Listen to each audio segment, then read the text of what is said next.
السلام عليكم ورحمة الله. ازيكم؟ فيديو النهاردة لطيف هنعمل فيه رف طاير بخطوات بسيطة وسهلة.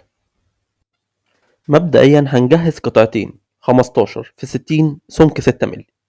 6 مللي اللي عندك ده لو وشين يمشي، لو وش واحد يمشي، لو 8 مللي يمشي برضه، المتاح عندك اشتغل بيه، لو سادة خالص يمشي. هناخد أول قطعة نقلبها على ظهرها، وهنكون مجهزين سلخات 3 سنتي من MDF سادة 18 مللي بعرض 60 برضه عشان يكون عرض الرف، وهنبدأ نقفل الشاسيه الداخلي اللي هيكون جوه الرف. أما بالنسبة لل6 مللي فهم هيكونوا الوش والظهر بتوع الرف، يعني زي ما تقول كده إن الرف ده هيكون نظام بوكس أو نظام علبة. الفكرة من الرف إن هو هيخليك تبص للفضل اللي عندك في الورشة بنظرة مختلفة شوية، وممكن والله تطلع منتجات جميلة جدا من الفضل دي. طبعا بالنسبة للمعلمين الكبار هم فاهمين القصة دي من زمان، إنما أنا بتكلم على حد مبتدئ أو هاوي. ممكن لو أنت عندك فضل ممكن تبدأ إن أنت تجمع بيها حاجة زي كده. طبعا عشان هو MDF سادة فأنا بجمع بالغرة وبحط سنة أمير علشان بس تمسك لي القطعتين في بعض عبال ما الغرة يجف على مهله. وزي ما اتفقنا إن الأمير أو السوبر جلو بيكون كويس جدا مع خامة الميلامين أو ال HBL، إنما مع الخشب الغشيم أو الخشب السادة مش بيكون أفضل حاجة، وبيكون أفضل منه طبعا الغرة البنتا أو الغرة الأحمر أو الأبيض.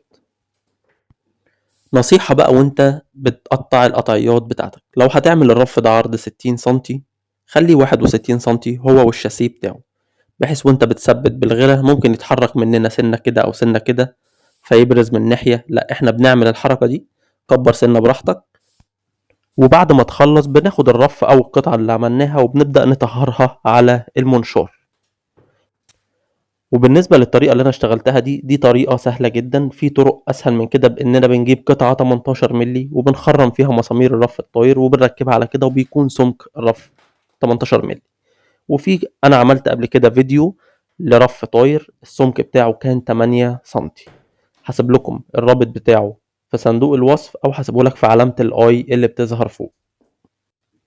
كده احنا ركبنا السلخة الأمامية وركبنا العوارض اللي في النص، وبعد كده هنركب السلخة الخلفية ونتأكد إن هي جفت، وبعد كده هنبدأ نحط الغرة على الشاسيه من فوق ونطعم بس سن أمير بسيطة عشان تثبت معانا الوش والغرة يجف على مهله براحته.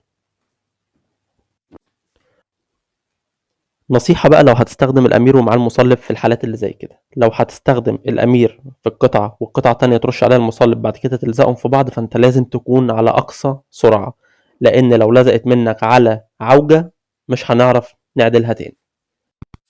يا ريت نخلي بالنا من النقطة دي قوي ونكون مركزين جدا واحنا بنقفل الشغل ده في بعض. وبعد ما نلزق الوش والظهر بتوع الرف هيكون السمك النهائي للرف 25 مللي أو 26 مللي. بعد كده هناخد الرف على المنشار ونطهره، وتيجي المرحلة اللي بعد كده بتاعت لزق شريط الحرف. ولو حضرتك وصلت للجزء ده من الفيديو يبقى ان شاء الله الفيديو عجبك، فما تنساش بقى تدعمنا بلايك وتقولي رأيك في كومنت، لان رأيك يهمني جدا جدا. ولو حضرتك اول مرة تشوفني على يوتيوب ما تنساش تشترك في القناة وتشغل الجرس عشان يوصلك كل جديد. انا هنا بعلم اماكن الاخرام بتاعت مسامير الرف طاير قبل ما اغطيها بشريط الحرف، عشان بعد ما نلزق الشريط هبدأ افتحها بأي حاجة. انا استخدمت هنا شريط حرف مكوى، وشريط الحرف المكوى زي ما اتفقنا ان احنا بيكون معانا قطعة قماش مبلولة عشان نمشي على الشريط عشان يجف معانا بسرعة. الشريط بيكون سخن جدا، عشان يجف معانا بسرعة لازم نمشي عليه بقطعة قماشة مبلولة واحنا بنتك واحنا بنمشي عليه. بعد ما لزقنا الشريط هنبدأ نشيل الأطراف أو الزيادات بتاعة شريط الحرف، وطبعا بنشيلها بالمقشطة. وبعد كده ببدأ أنعم الأطراف بتاعة الرف الطاير. الشريط الحرف لما بنشيل الزيادات بتاعته بيكون حامي سنة، فاحنا بنصفره بصنفرة 180 أو 220 المتوفر عندك اشتغل بيه. طبعا أنا صنعت في الفيديو ده رفين، رف عرض 60 سنتي ورف عرض 40 سنتي. واشتغلت على عمق 15 عشان ينفع معانا مسامير الرف طاير الصغيرة. وانا قلت لكم قبل كده ان احنا بنجيبها من عند بتوع السباكة، بتكون مسامير تثبيت القعدة، بيكون مسمار ناحية وناحية، ناحية ألوز وناحية سن سوك. وبعد كده هناخده بقى ونعلقه على الحيط. طبعا انا شرحت ازاي بنخرم لمسامير الرف الطاير في الحيط وازاي بنركبها. هسيب لك فيديو طريقة التعليق بتاعة الرف الطاير في شريط الوصف تحت، او هيظهر في علامة الاي فوق.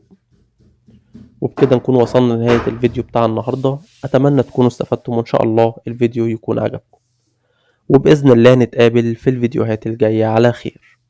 سلام.